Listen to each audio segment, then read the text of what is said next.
শুভ সকাল বন্ধুরা, কেমন আছেন সবাই? আশা করি সবাই ভালো আছেন, আর আমিও ভালো আছি। আমার আরেকটি ব্লগে আপনাদের সবাইকে স্বাগত। আর আজ হচ্ছে রথযাত্রা, জগন্নাথ দেবের রথযাত্রা, তাই সবাইকে রথযাত্রার শুভেচ্ছা। আজকের দিনটি সবাই ভালো করে কাটুক, এটাই কামনা করি। তো চলুন ঠাকুরকে একটু পুজো দিয়ে নিই, দেখতে থাকুন ভিডিওটা।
আর দেখুন, আমার বাড়ির সামনে আমার হরিমঞ্চ, এখান থেকে আমার বাড়ির সামনে থেকে কিন্তু এটা ভালো ভিডিওটা দেখা যাবে।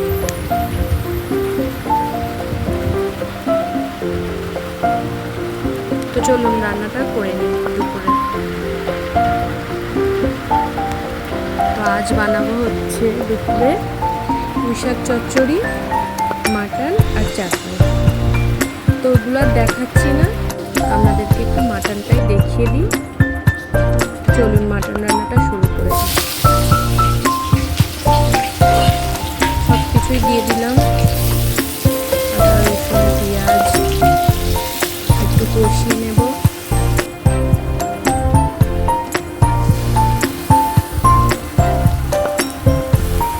ভালো করে কষিয়ে নিয়ে এবার টমেটোটা দিয়ে দেবো, দিয়ে একটু নাড়িয়ে চাড়িয়ে হলুদ, লঙ্কা গুঁড়ো, ধনে গুঁড়ো, জিরে গুঁড়ো দিয়ে একটু ভালো করে কষিয়ে নেব। নিয়ে এবার মাটনটা দিয়ে দেব, দিয়ে খুব ভালো করে এখন 20-25 মিনিট এখন একটু কষাবো।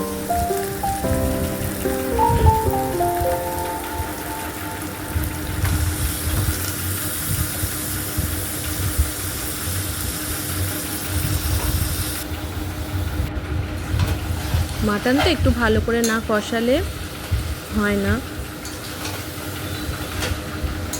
ভালো করে কষিয়ে নেব, যখন দেখব যে তেলটা ছেড়ে যাচ্ছে তারপর প্রেসার কুকারে দিয়ে দেব।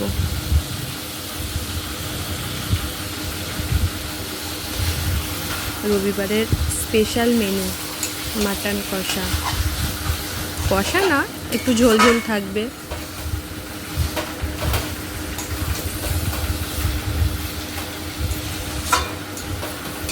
বেশি ঝাল দেব না, আমার বাড়ির সব লোকেরা ঝাল কম খায়।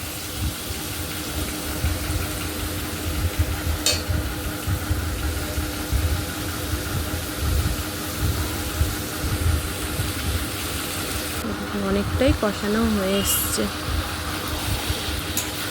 এবার প্রেসার কুকারে দিয়ে দেব, দিয়ে সিটি পেয়ে দেব। তারপর আবার সিটিটা হয়ে গেলে আবার আলুটা তারপর দিয়ে আবার 2টো সিটি মারবো।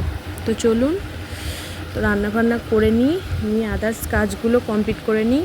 তো এবার যাই, চলুন সবাইকে খেতে দিয়ে দিই। তাহলে ভিডিওটা আজ এই পর্যন্ত, দেখা হচ্ছে নতুন আরেকটি ভিডিওতে। সবাই ভালো থাকবেন, সুস্থ থাকবেন, আর ভিডিওটা ভালো লাগলে অবশ্যই লাইক, কমেন্ট, শেয়ার করে দেবেন। প্লিজ আমার ভিডিওটা যদি আপনাদের ভালো লাগে, আমার চ্যানেলটি সাবস্ক্রাইব করে আমার পাশে থাকবেন। টাটা।